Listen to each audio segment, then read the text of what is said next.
Maurétanie, Tingitane, c'est-à-dire autour de Tanger, est tout à fait autre chose. Donc la frontière entre les deux est déjà plus ou moins autour de la rivière Moulouya, qui est encore plus ou moins la frontière aujourd'hui entre l'Algérie et le Maroc.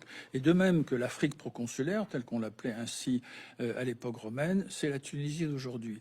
Donc dans les grandes lignes, donc l'Algérie, c'est cet espace entre voilà, entre la région proconsulaire de Tunis et puis et l'autre Mauritanie. Et le futur Maroc. Qui est le futur Maroc.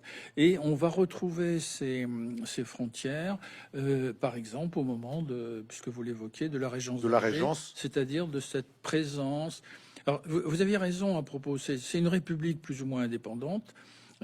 Qui s'étale sur une période importante, puisqu'on peut considérer que ça commence avec les frères Barberousse, ces corsaires qui sont devenus mythiques. Voilà, Barberousse, c'est aussi un nom qui nous dit quelque chose. Hein. Oui, c'est ça. Ah. Ne serait-ce que on a qui est la figure tutélaire de cette république corsaire, qui commence avec lui, quoi. Commence avec lui, c'est ça. Mais on est quand même sur une période longue, puisque Barberousse, c'est disons 1516 et là on a fait Michel Pierre, on a fait un grand saut c'est Thiollet. Oui. Donc je dirais qu'elle va tomber comme un fruit mûr en 1830 lorsque Charles X, le roi de France, va lancer une offensive maritime pour s'emparer de la ville d'Alger. Mais pendant la grande période, c'est-à-dire au XVIe, XVIIe siècle, c'est vraiment une puissance considérable. Vous avez des pages, donc un chapitre dans ce livre où vous décrivez la puissance maritime que représente. D'ailleurs, on se demande aujourd'hui qu'est devenue la puissance maritime algérienne, parce qu'à l'époque, ce sont des centaines de bateaux, ce sont des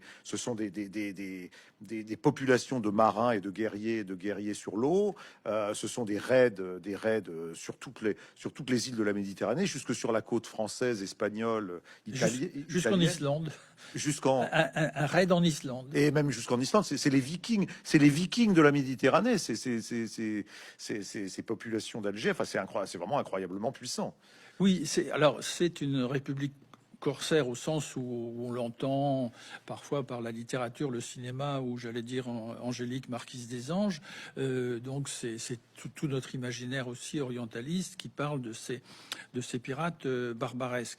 Disons que la guerre de course, pour ce qui va faire la fortune d'Alger, effectivement, c'est 1520 jusqu'à 1640. Ça dure un siècle, 120, 130 ans, avec une véritable puissance, vous avez raison, mais qui est aussi basée sur un phénomène qui m'a assez passionné, qui avait été du reste bien étudié en son temps, qui est aussi basé sur ce qu'on a appelé sur les convertis, c'est-à-dire des chrétiens faits prisonniers sur des navires chrétiens par ces corsaires barbaresques et qui finalement vont se convertir à l'islam.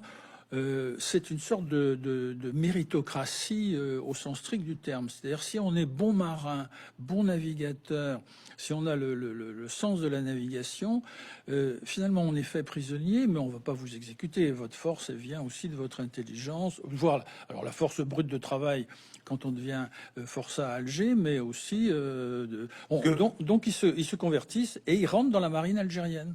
Parce que vous qui êtes un spécialiste des bagnes, Michel Pierre, vous avez beaucoup travaillé sur la question des bagnes.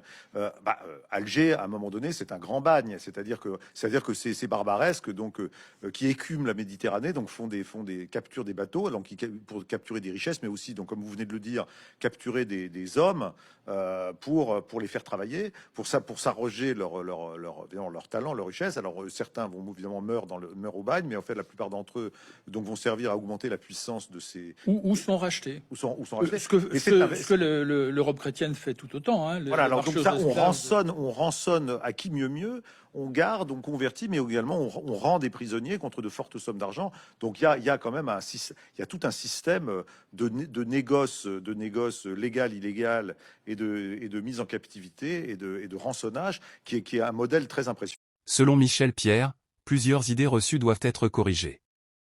Son étude montre clairement que l'Algérie possède une profondeur historique bien plus ancienne et plus structurée que ce que certains discours ont laissé croire. Il rappelle notamment l'importance des royaumes numides, des différentes civilisations qui se sont succédées, ainsi que la continuité culturelle et politique qui caractérise cette région. Il souligne également le rôle déterminant de grandes figures comme l'émir Abdelkader, qui a contribué à façonner la conscience nationale moderne. Ces éléments montrent que l'Algérie n'a jamais été une terre vide, mais un espace vivant, organisé, et marquée par des résistances successives. Ce qui rend ce travail encore plus intéressant, c'est qu'il émane d'un historien français. Cela ouvre un débat plus large sur la manière dont l'histoire a été racontée et sur la nécessité de revenir aux faits, aux sources et à la méthode scientifique. En définitive, cette étude rappelle que l'Algérie possède une identité profonde, une histoire continue et une richesse civilisationnelle qui méritent d'être reconnues et comprises avec justesse.